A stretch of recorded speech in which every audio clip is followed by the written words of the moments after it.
Bismillahirrahmanirrahim. Assalamualaikum warahmatullahi wabarakatuh.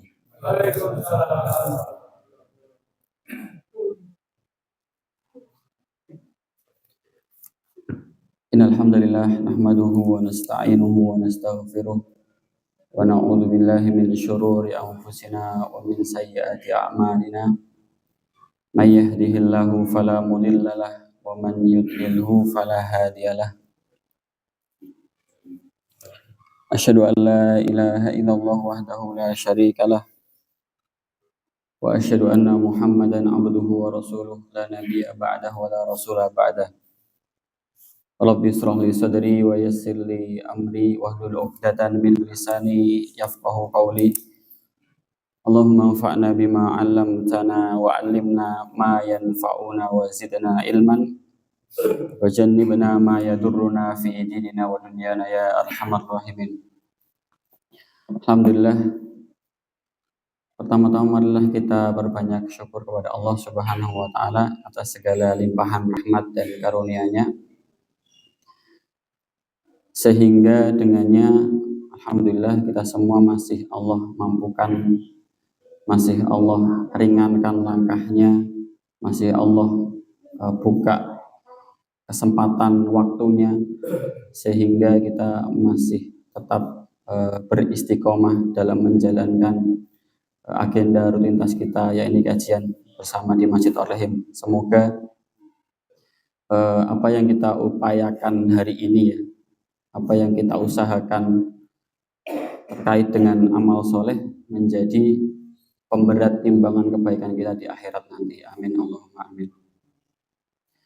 Salawat dan salam semoga senantiasa tercurahkan kepada Nabi agung kita, Nabi besar kita, Nabi Muhammad Sallallahu Alaihi Wasallam, yang tentunya kita sebagai umat beliau sangat berharap untuk mendapatkan syafaat dari Nabi kita, Nabi Muhammad Sallallahu Alaihi Wasallam. Jamaah Masjid Ar-Rahim dirahmati Allah, sebelumnya saya mohon maaf ya karena pertemuan sebelum bulan lalu itu saya izin karena ya qadarullah sedang diuji dengan sakit gigi, Pak.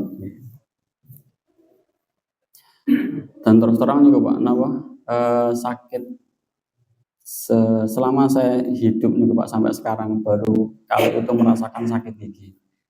Jadi ya kalau pikir kalau lihat teman-teman pada izin nggak masuk kerja karena sakit gigi, ya kadang saya agak meremehkan gitu ya. Masuk berlorong itu orang melebu. Ternyata pas saya diuji seperti itu ya wah ya jangan sakit banget ngeten Pak. Jadi ya walaupun yang sakit di bagian gigi tapi kepala niku ya rasanya cenut-cenut ngeten Pak. Ngangge helm nggih sampai sakit. Telinga nggih sakit alah merembet tekan pundi-pundi, gigi pundi-pundi. Nggih akhirnya ya periksa ke dokter gigi. Ini ternyata tahapannya panjang nih. Di scaling, kemudian dimatikan sarafnya, diambil, baru ditambal.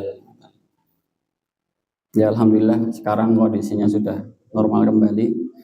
Semoga kita semua yang diuji sakit Allah angkat penyakitnya, dan yang belum diangkat penyakitnya semoga sakit yang diteritanya menjadi penggugur dosa-dosa yang telah diperbuat. Amin Allahumma amin.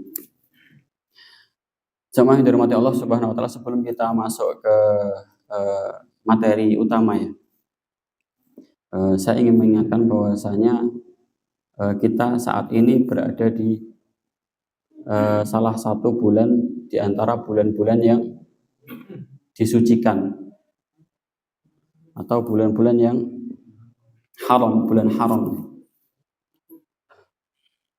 Sebagaimana Allah Subhanahu wa taala berfirman, "Inna iddatash syuhuri indallahi isna asyara syahran fi kitabillah.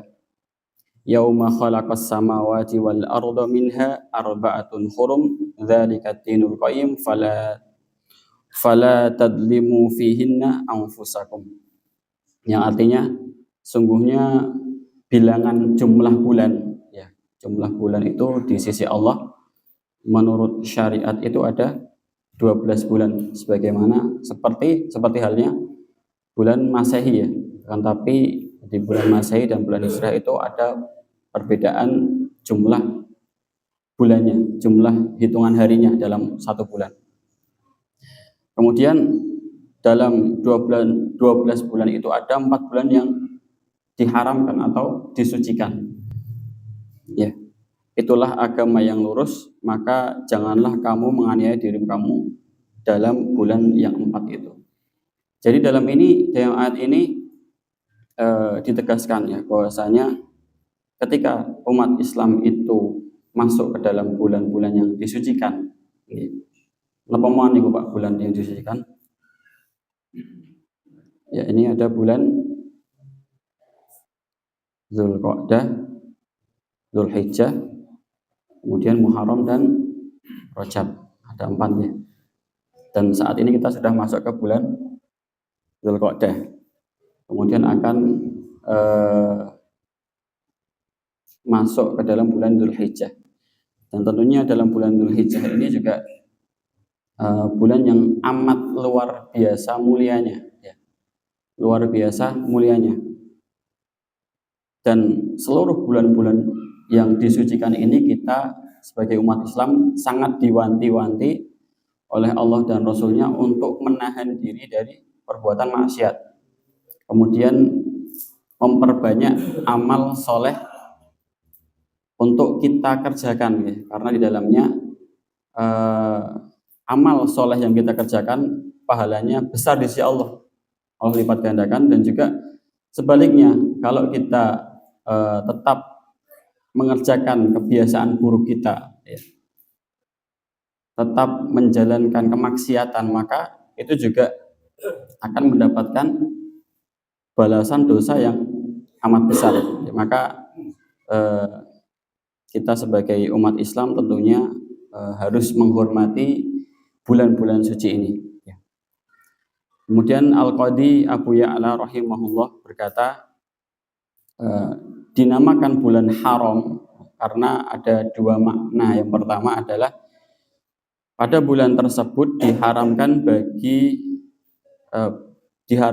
berbagai macam pembunuhan. Jadi entah itu perang ya, perang tidak boleh, apalagi membunuh secara sengaja ya, atau menyakiti orang lain. Dan orang-orang jahiliyah ya pada masa dulu pun juga meyakini demikian. Jadi orang-orang jahiliyah pun tahu bahwasanya bulan-bulan haram itu bulan yang disucikan, yang di dalamnya pantang untuk berbuat kemaksiatan. Kemudian pendapat yang kedua adalah pada bulan tersebut larangan untuk melakukan perbuatan haram lebih ditekankan daripada bulan yang lainnya karena mulianya bulan tersebut. Demikian pula pada saat itu sangatlah baik untuk melakukan amal ketaatan. Nah, pendapat dari Abu Ya'la ini terdapat di dalam kitab Zadul Masir. Dan juga pendapat dari Ibnu Abbas mengatakan Allah mengkhususkan 4 bulan tersebut sebagai bulan haram, dianggap sebagai bulan suci. Melakukan maksiat pada bulan tersebut dosanya akan jauh lebih besar dan amalan soleh yang dilakukan akan menuai pahala yang lebih banyak.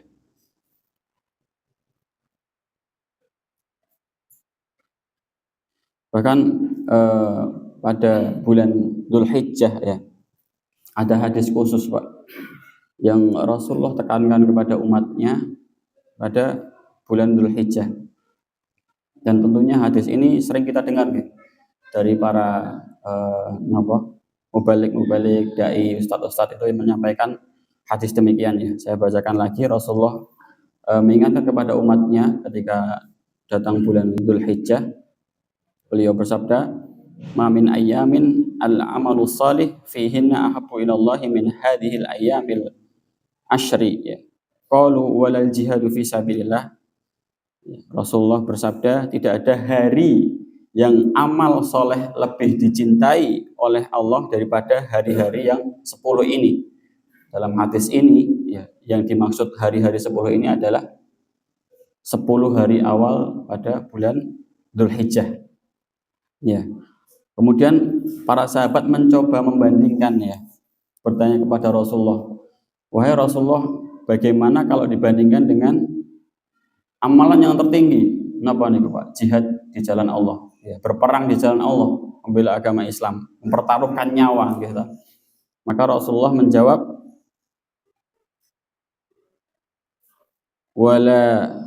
walal jihad fi sabilillah, dan tidak pula sebanding dengan jihad fisabilillah. Jadi amal kebaikan yang kita lakukan Pak di 10 hari awal bulan Dzulhijjah, yang startnya dari hari apa Pak? Hari Senin besok ya. Hari Senin sampai 10 hari ke depan itu adalah awal dari bulan Dzulhijjah. Nah, itu lebih utama kebaikan yang dilakukan pada hari-hari itu dibandingkan amalan yang mulia, ya ini berperang di jalan Allah. Tapi dalam terusan hadisnya Rasulullah menjelaskan, illa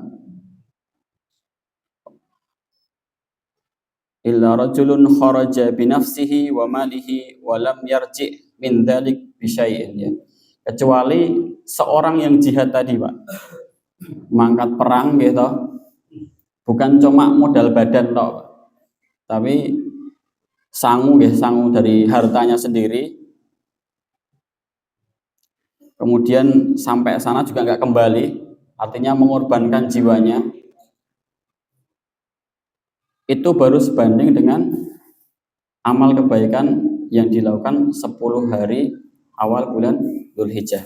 Jadi amat sangat besar nilainya di sisi Allah amal-amal kebaikan yang kita kerjakan pada awal bulan Dzulhijjah.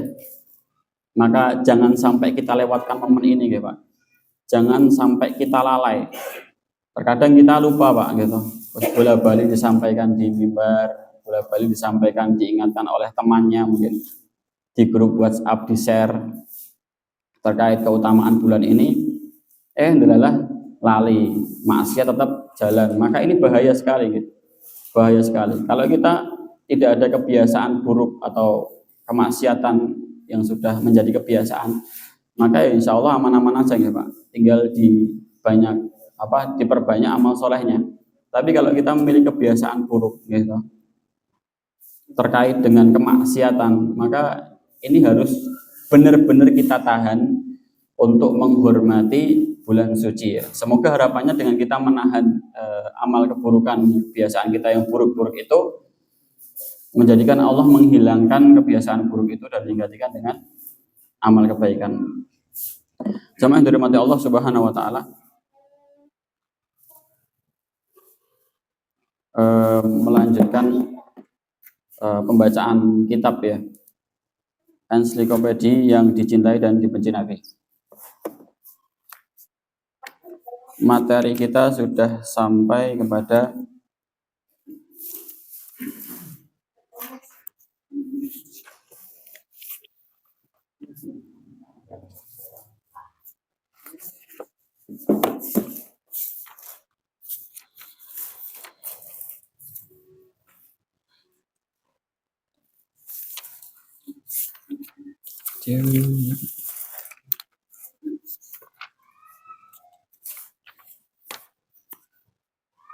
untuk materi yang akan disampaikan pada malam hari ini ya, telah sampai kepada bab orang-orang yang dicintai Nabi.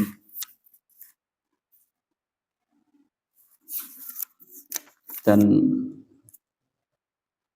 orang yang paling dicintai Nabi yang pertama adalah sahabat Abu Bakar As-Siddiq ya.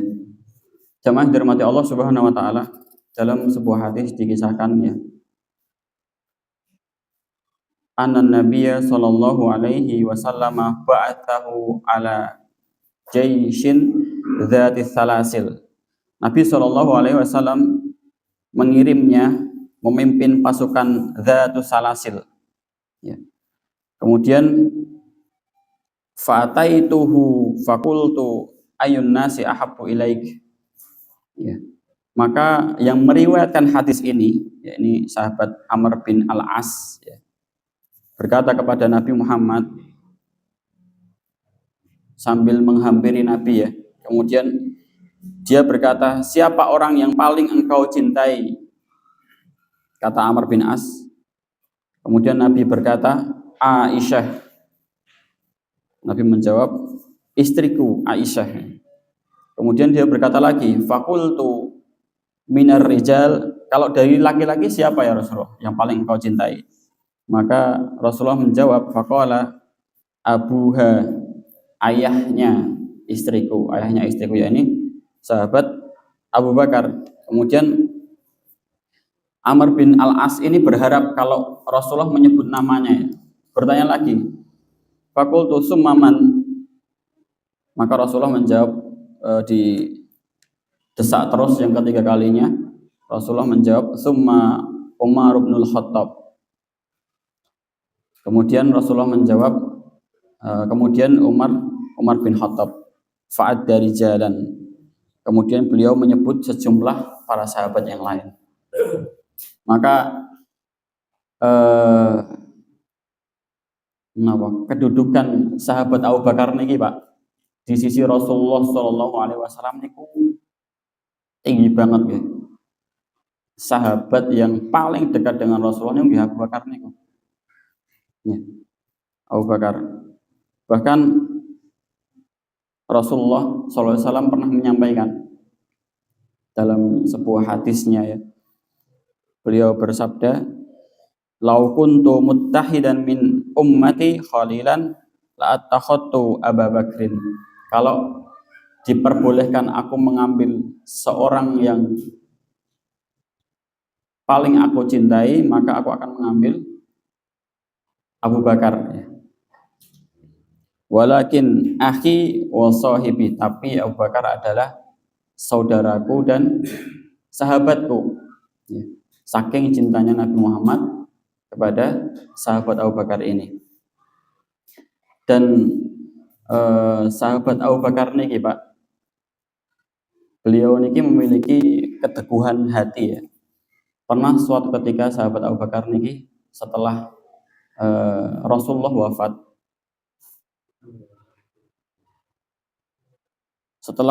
wafat, sahabat Abu Bakar ini mendatangi kaum muslimin, ya, yang berkumpul di depan rumah Nabi Muhammad SAW. Kemudian beliau menyampaikan khutbahnya, nasihat pendeknya. Kemudian beliau dengan bahasa santunnya mengatakan, inni qad ulitu walastu bi khairikum. Ya. Sungguhnya aku telah diberi otoritas untuk memimpin kalian, akan tapi aku bukanlah orang yang paling baik di antara kalian. Maka kalau aku memiliki kesalahan, tolong diluruskan, dan kalau aku benar, tolong didukung. Seperti itu kata Abu Bakar. Kemudian ada yang menyaut Pak dari belakang, dari depan, ya. Dari bangsa Arab menyaut perkataan Abu Bakar ini, fa wallahi la uqimannaka bisayf. Demi Allah, aku akan meluruskanmu dengan pedang ini, ya, sambil mengacungkan pedang. Ya, kalau wataknya orang Arab memang seperti itu, kalau nggak cocok, ya, disampaikan di depan gitu. Terus pokoknya nek salah tak luruske nggo pedang iki. Ya, kalau kita orang Jawa nggih, napa Pak, santun-santun nggih. Saya era cocok nggih mendel mawon, paling nggih ngrasani di belakang kan. Di depan bose nggih Pak. Di belakangnya ngerasani. Kalau orang Jawa seperti itu, nggih. Tapi enggak semuanya, nggih Pak. Nah, kalau orang Arab benten, kalau misal tidak cocok, ya cara meluruskan seperti itu, ya, langsung disampaikan di depan. Kemudian orang yang muhibbinnya Abu Bakar, ya, orang yang mendukung Abu Bakar niku berkata kepada Abu Bakar, wahai Abu Bakar, bagaimana kalau aku bunuh saja orang ini? Karena nggak sopan, ya, lagi forum formal gitu, tiba-tiba mengacungkan pedang. Maka mendengar ada orang yang mengatakan seperti itu kepada Abu Bakar, tiba-tiba fakaan nama hubba ala wajihi ma'un barid. Jadi yang tadinya wajah Abu Bakar niki emosi Pak, karena diancam pakai pedang tadi, tiba-tiba wajahnya niku ibarat tersiram air es, air dingin. Tiba-tiba amarahnya padam mendengar perkataan orang yang tadi itu, yang mengatakan kalau bagaimana kalau aku bunuh saja orang yang tidak setuju denganmu ini, yang hendak menguruskanmu dengan pedang. Kemudian Abu Bakar berkata, laisa dzalika li ahadin ba'da Rasulillah sallallahu alaihi wasallam. Enggak boleh orang diloyali sedemikian rupa sebagaimana Rasulullah sallallahu alaihi wasallam. Jadi tidak ada orang yang berhak untuk diloyali mati-matian selain Rasulullah sallallahu alaihi wasallam. Kata Abu Bakar, orang yang paling mulia setelah Rasulullah. Maka iya, kita patut contoh sifat yang seperti ini Pak. Kalau ada orang yang tidak setuju dengan kita, ya wajar. Kita manusia biasa, ya. Boten kados Rasul, Nabi, ngoten kan maksum. Ya kita manusia biasa, kalau ada yang mengkritik, ada yang tidak suka, ada yang menjahili, mungkin ada yang menyakiti. Ya itu wajar-wajar saja ya, karena kita manusia biasa, ada salahnya. Demikian Abu Bakar ya. Awal pelantikan ada yang seperti itu, ya. Maka dia sadar bahwasanya tidak ada manusia yang berhak untuk diloyali sedemikian rupa sebagaimana Rasulullah SAW. Dan juga kadang kalau kita melihat ya, ada sebagian orang yang sidik-sidik sunnah ya, pokoknya harus seperti Rasulullah. Padahal Rasulullah sendiri kalau kita mau 100% ya mengikuti sunnah Rasulullah, tentunya tidak bisa. Ada hal-hal yang hanya bisa dilakukan oleh Rasulullah semata. Ya. Seperti halnya tadi ya, hanya boleh loyal itu hanya kepada Rasulullah SAW. Tidak boleh kepada orang-orang setelah beliau. Seperti itu. Karena ada kemungkinan melakukan kesalahan. Lain halnya dengan Rasulullah. Begitu pula dengan Umar ya. Umar niku Pak, ketika beliau memimpin pasukan niku, sahabat yang pertama kali mengusulkan bahwasanya orang-orang yang pergi berperang niku digaji niku sahabat Umar Pak. Kemudian sempat dikritik oleh sahabat yang lain. Wahai Umar, bukankah zaman Rasulullah itu nggak ada hal seperti ini? Orang yang baik pasti ketika disuruh berperang ya dia berangkat gitu. Karena ini membela agama Allah. Maka Umar berkata, kalau yang memerintahkan Rasulullah jelas semuanya berangkat. Kalau yang memerintahkan saya nggak dibayar, nggak bakal mangkat seperti itu. Maka kalau kita melihat ya Pak ya, pengen mencontoh Rasulullah ya, wis aku tak ikuti sunnah sing mempekerjakan tanpa dibayar. Hari kita mendirikan mengumpulkan karyawan. Wis kowe nek pengen ikut sunnah Rasulullah ya kowe kerja sing ikhlas. Berharap karena Allah semata gitu ya. Ya akhirnya udah mutung sedanten ya. Kalau ikut Rasulullah enak gitu Pak. Jaminannya surga. Nah, kalau ikut manusia biasa ya jaminan surga yang mboten enak, kesel ya. Jelas kesel gitu mboten digaji. Maka berbeda ya. Tidak semua sunnah atau ajaran yang Rasulullah ajarkan itu bisa kita terapkan. Plek ketiplek nggak bisa. Jadi harus sesuai dengan arahan ulama-ulama terdahulu Pak. Yang mereka benar-benar telah mengkaji dari hadis, kemudian kondisi saat itu dan lain sebagainya. Maka kita harus berhati-hati dalam mengambil sikap ya.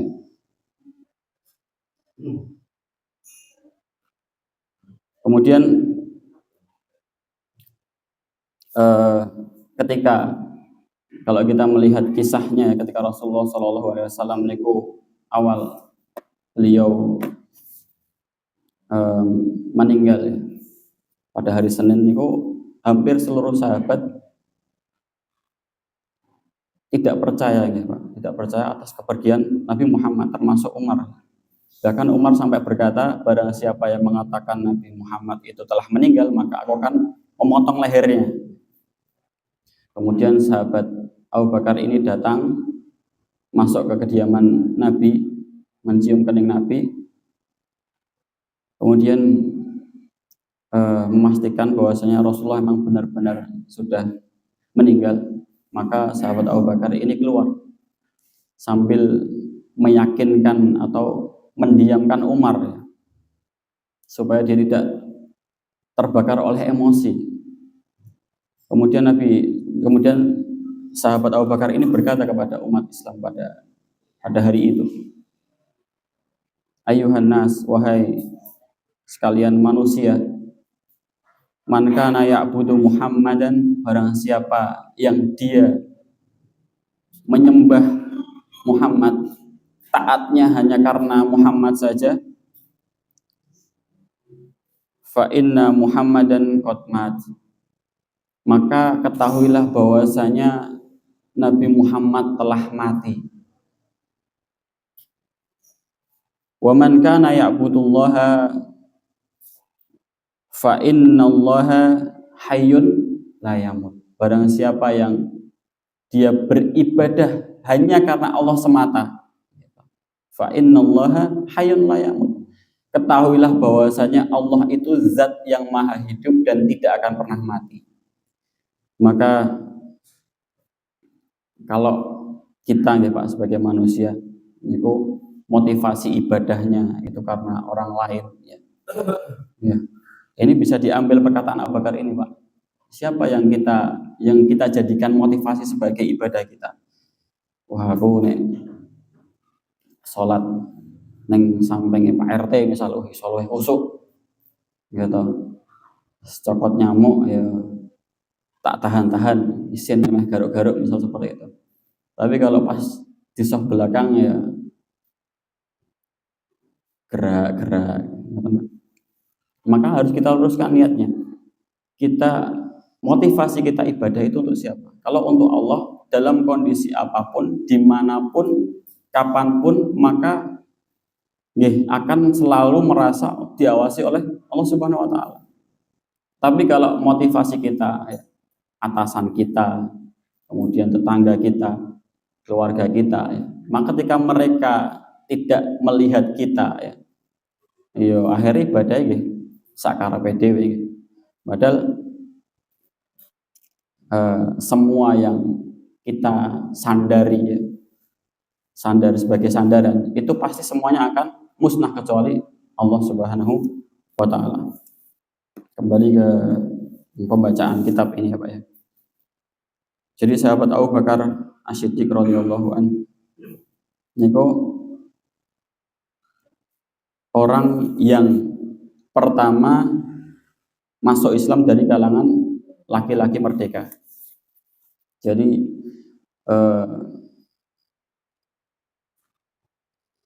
orang yang pertama masuk Islam itu banyak kategorinya Pak. Ada yang dari kalangan perempuan, ada yang dari kalangan anak-anak, ada yang dari kalangan budak, ada yang dari kalangan orang dewasa. Maka orang dewasa yang merdeka yang masuk Islam pertama kali adalah sahabat Abu Bakar As-Siddiq. Kemudian tanpa ragu dan tanpa mengulur waktu, Yunus meriwayatkan dari Ibnu Ishaq ya, Abu Bakar As-Siddiq bertemu Rasulullah SAW, lalu Abu Bakar bertanya. Jadi sebelum Abu Bakar ini masuk agama Islam Pak, niku beliau mencari informasi terlebih dahulu ya, mendapat informasi dari kaum kafir Quraisy bahwasanya sahabatnya Nabi Muhammad ini menjelek-jelekkan sesembahan mereka, kemudian menyerukan untuk meninggalkan sesembahan mereka. Maka Abu Bakar ini mendengar informasi dari kafir Quraisy seperti itu, maka beliau langsung klarifikasi, mendatangi sahabatnya Nabi Muhammad dan berkata kepada Nabi Muhammad, wahai Muhammad, benarkah apa yang dikatakan orang-orang Quraisy bahwa engkau meninggalkan sembahan-sembahan kami, membodohkan akal-akal kami, dan mengkafirkan leluhur-leluhur kami. Maka Rasulullah SAW menjawab, benar, aku ini utusan Allah dan juga nabinya. Ia mengutusku untuk menyampaikan risalahnya. Aku mengajakmu menuju Allah dengan kebenaran, karena demi Allah, Dia Maha Besar. Aku mengajakmu, wahai Abu Bakar, menuju Allah semata, tiada sekutu baginya, janganlah engkau menyembah selainnya dan membela atas dasar ketaatan kepadanya. Kemudian Nabi Muhammad membacakan ayat-ayat Al-Quran kepada Abu Bakar. Kemudian setelah dibacakan, maka hidayah datang kepada sahabat Abu Bakar ini. Maka sahabat Abu Bakar masuk ke dalam agama Islam. Jamaah yang dirahmati Allah Subhanahu wa taala. Dan ketika sahabat Abu Bakar ini masuk ke dalam agama Islam, maka dia masuk ke dalam agama ini secara kafah, langsung meninggalkan ajaran-ajaran agama terdahulu. Bahkan Ibnu Ishaq berkata, Rasulullah SAW bersabda, menurut kabar yang sampai kepadaku, tidaklah aku mengajak seorang pun masuk Islam, melainkan ia pasti berpikir panjang dan ragu, kecuali Abu Bakar bin Abi Quhafah. Ia tidak diam ketika aku menyebutkan Islam kepadanya, dan ia tidak meragukannya. Kalau kita melihat hadis yang disampaikan Rasulullah tadi, Pak, niku para sahabat umumnya atau orang-orang Makkah pada saat itu, ketika diajak oleh Rasulullah SAW masuk ke dalam agama Islam, umumnya niku mikirin, Pak, wah kira-kira ini agama bener ora ya? Kira-kira nek aku mlebu Islam engko wong-wong piye ya? Kira-kira engko nek aku mlebu Islam dimusuhi enggak ya? Kira-kira nek udah dadi wong taat engko do menjauh ora ya sahabat-sahabatku, teman-temanku. Maka banyak dari orang-orang Makkah pada saat niku, Pak, ketika diajak masuk Islam ragu-ragu, mikir-mikirin. Saya nanti dulu. Akan tapi sahabat Abu Bakar nih, Pak, ketika diajak masuk Islam, dia langsung sami'na wa ata'na, taat tanpa pikir panjang, ya. Itulah keistimewaan sahabat Abu Bakar dibandingkan sahabat-sahabat yang lain. Salah satu keistimewaan sahabat Abu Bakar. Kemudian dikisahkan bahwa Abu Bakar adalah kawan Rasulullah sebelum beliau diangkat menjadi nabi. Abu Bakar tahu betul bahwasanya Rasulullah memiliki kejujuran, amanah, sifat baik, dan kemuliaan budi pekerti yang membuat beliau tidak mungkin berdusta terhadap siapapun manusia. Lantas bagaimana ia berdusta terhadap Allah? Jadi yang menjadikan alasan sahabat Abu Bakar nih, Pak, yakin bahwasanya ajakan Nabi Muhammad ini benar adalah historinya atau pengalaman perjalanan selama bersahabat dengan Rasulullah. Beliau orang yang jujur, amanah, tidak pernah berdusta, gitu, memiliki akhlak yang baik, sehingga ketika Rasulullah menyampaikan kebenaran langsung diterima oleh Abu Bakar.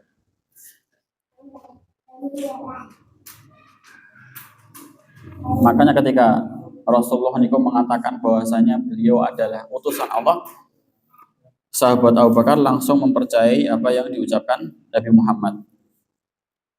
Dan ketika Abu Bakar masuk Islam, ia secara tegas menampakkan keislamannya, mengajak siapapun menuju Allah dan Rasulnya. Ia adalah sosok laki-laki yang disukai dan ramah. Ia juga seorang pedagang yang memiliki budi pekerti yang baik dan bijak. Kemudian banyak sekali dari para sahabat yang terkenal, ya, yang masuk Islam dikarenakan ajakan dari sahabat Abu Bakar As-Siddiq. Di antaranya ada sahabat Utsman, kemudian Zubair, Abdurrahman bin Auf, Sa'ad bin Abi Waqqas, dan Thalhah bin Ubaidillah, dan masih banyak lagi. Jamaah yang dirahmati Allah Subhanahu wa taala, tentu kalau kita mengkaji kisah-kisah dari sahabat Abu Bakar ini, banyak sekali kisah yang telah kita dengar. Salah satu di antaranya adalah ketika tidak ada sahabat lain yang membenarkan, melainkan hanya Abu Bakar saja. Ya, ini ketika Rasulullah SAW diperjalankan oleh Allah dari Makkah menuju Baitul Maqdis, kemudian ke Sidratul Muntaha. Nah, kalau kita melihat kisah ini kan rasa-rasanya sangat mustahil ya Pak, karena pada saat itu tidak ada transportasi sebagaimana sekarang ya. Kalau sekarang naik pesawat cepat ya Pak, naik pesawat, kemudian enten kereta gitu, enten mobil,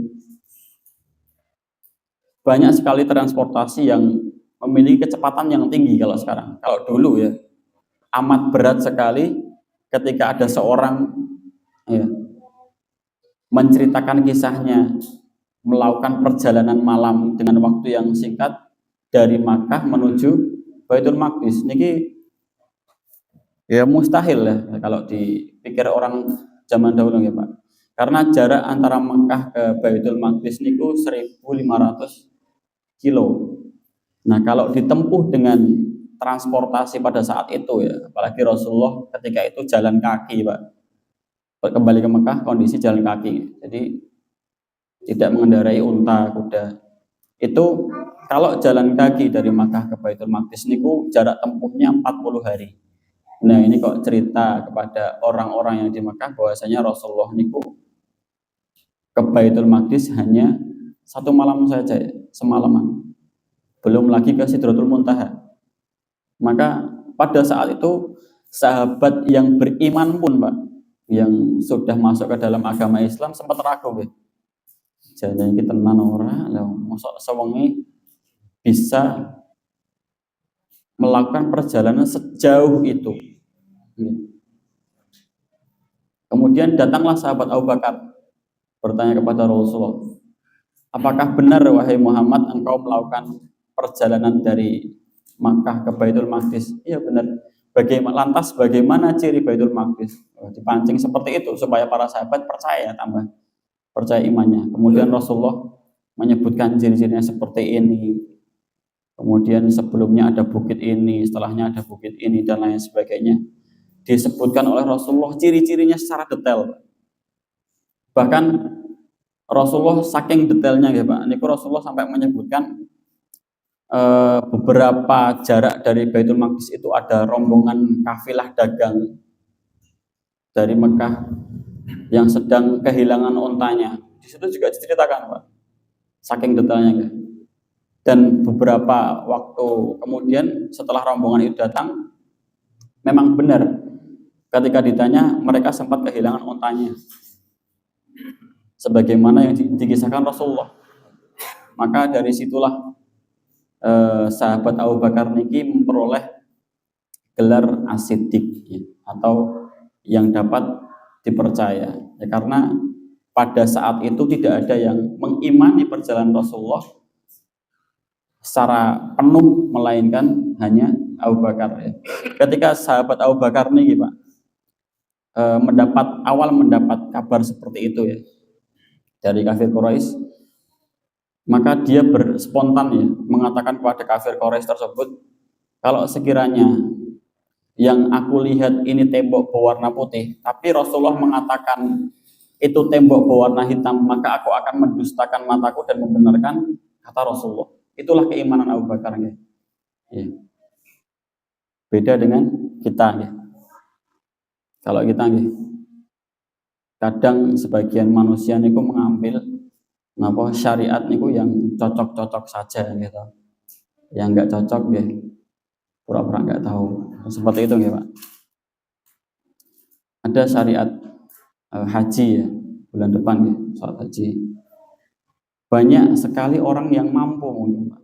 Tapi karena mikirnya gini, wah larang eman-eman kan seperti itu. Akhirnya ya enggak dilakoni. Saya punya teman nih Pak, orang Gompang sini. Beliau bapaknya meninggal gitu. Warisannya niku banyak sawah, tanah, sawah, bangunan, pokoknya kata Pak. Kemudian ya saya sampaikan, Mas mending kui warisanmu kalau misal cair, mending buat daftar haji atau minimal umroh lah, umroh. Mumpung saya ada duit, saya sampaikan seperti itu. Saya sampaikan itu ketika 2 atau 3 tahun lalu, Pak. Kemudian, alah, saya lama, gitu terus ketika, pokoknya kalau ketemu saya tak motivasinya seperti itu. Karena mumpung masih ada uangnya gitu loh, Pak. Tapi ternyata, kenapa nggih? Ya karena cobaan dunia ini kadang ya seperti itu. Beberapa hari yang lalu saya ketemu lagi dengan teman saya nih, Pak. Kenapa WA saya nelpon ngajak ketemuan. Kemudian ketika ketemuan jaluk golek ke kerjaan. Lah terus warisanmu kayak ning ndi tak sampai gitu. Ya jenenge urip yang kebutuhan. Padahal banyak sekali warisan yang dia dapatkan, Pak. Ya tanah, saya tahu sendiri. Tanah awal dapat warisan dulu beli mobil gitu, motor gitu. Tapi setelah kemarin beberapa hari yang lalu ketemu saya ini pun dijual semua katanya. Entah apa yang terjadi saya nggak tahu ya. Intinya minta tolong cari kerjaan, kemudian sudah mentok gitu kan. Kalau nggak ada kerjaan dia minta tolong carikan pondok gratis supaya dia bisa minimal dapat tempat tinggal dan makan. Saya juga saya upayakan gitu, saya hubungi teman-teman saya yang punya pondok. Ya alhamdulillah bisa untuk dititipi teman saya itu. Ya pokoknya kalau kita punya kesempatan, Pak, maka amal kebaikan apapun yang bisa kita raih ya segera kita raih, jangan kita tunda-tunda. Karena tidak ada yang tahu apa yang akan terjadi esok harinya, tidak ada yang tahu. Maka kalau kita mampu ya mampu. Kalau bulan depan ya haji, kemudian korban gitu. Korban itu nggih, kalau kita mampu nggih, mumpung ada uangnya nggih segera dikorbankan.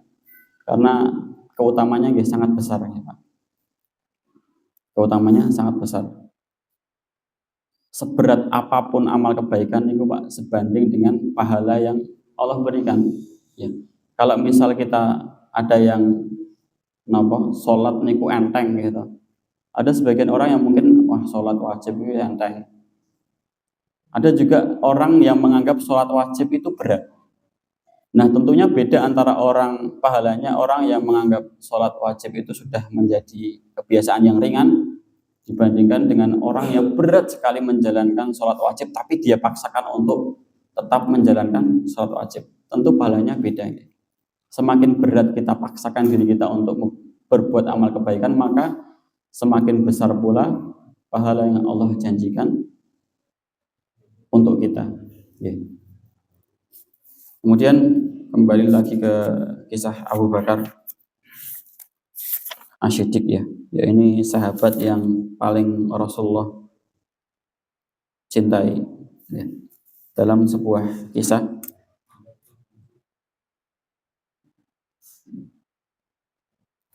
diriwayatkan dari Muhammad bin Ali dari ayahnya, ya ini anaknya ini hadis riwayat dari anaknya sahabat Ali bin Abi Thalib, bahwa ia suatu ketika menyampaikan khutbah, lalu ia berkata, siapakah orang yang paling pemberani?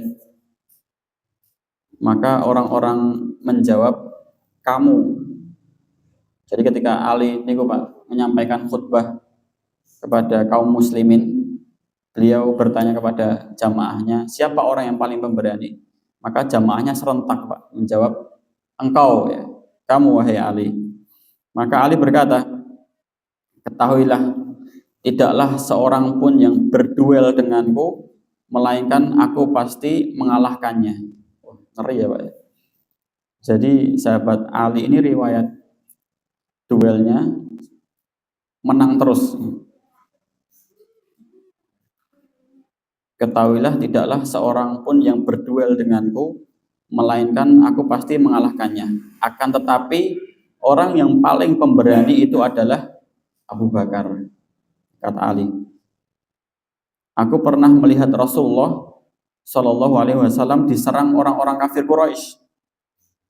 Yang ia datang menghampiri beliau, yang itu mencegat beliau, lalu mereka berkata kepada beliau, kamu menjadikan Tuhan-Tuhan menjadi satu Tuhan. Demi Allah, tak seorang pun di antara kami yang berani mendekat selain Abu Bakar. Ia memukul yang ini dan mendorongnya itu sambil berkata, celakalah kalian.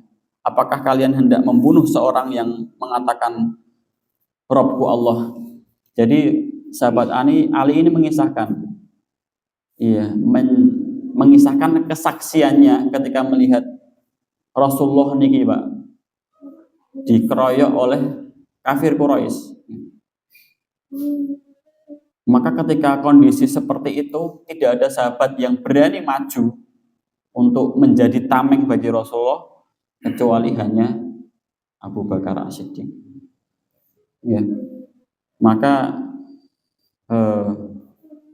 Ali beranggapan bahwasanya tidak ada sahabat yang paling berani kecuali Abu Bakar As-Siddiq. Sebenarnya kalau diadu kekuatan mungkin ya banyak yang lebih kuat, tapi keberanian itu bukan soal kekuatan ya Pak. Nyali, mental, apalagi ditambah dengan keimanan, maka tidak ada yang ditakuti atau menjadi penghalang baginya. Mungkin hanya ini yang bisa saya sampaikan. Semoga ada kebaikan yang dapat kita ambil bersama-sama. Dan perlu kita ketahui bahwasanya tidak ada contoh yang patut kita ambil contoh melainkan Rasulullah. Tidak ada seorang pun yang kita dukung secara totalitas dan maksimal melainkan hanya Rasulullah SAW. Kalau ada kebenaran datangnya dari Allah, dan kalau ada kurangnya atau kesalahan yang saya sampaikan datangnya dari saya sendiri karena keterbatasan ilmu yang saya miliki. Aku qauli hadza wa astaghfirullah li wa lakum. Assalamualaikum warahmatullahi wabarakatuh. Waalaikumsalam.